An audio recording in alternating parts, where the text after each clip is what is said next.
Hey, good morning everybody. This is Miss Day. So I wanted to show you how to check your grades in Canvas. So some of you guys are wondering, hey Miss, what's wrong with my grade? Because it's not what you think it should be. And when I grade your work, if you're not getting an A, then I will give you some sort of comment to tell you what you need to do to bring up your grade. So if you look here, this says grades. So if we click on this, it should bring you into a list of all your grades. And when you see an assignment with some icons over here to the right, this is telling you that there's information, details, and then there's also, if you see the little text bubble, there's a comment.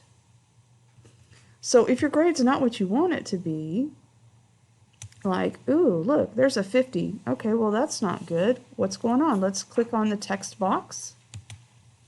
And you can see here, you sent the wrong file. Please double check and resend it. So when you resend me the file, you might send me a message that says, hey, I resent it. And I will go back and I will correct your grade. All right. Good luck, everybody.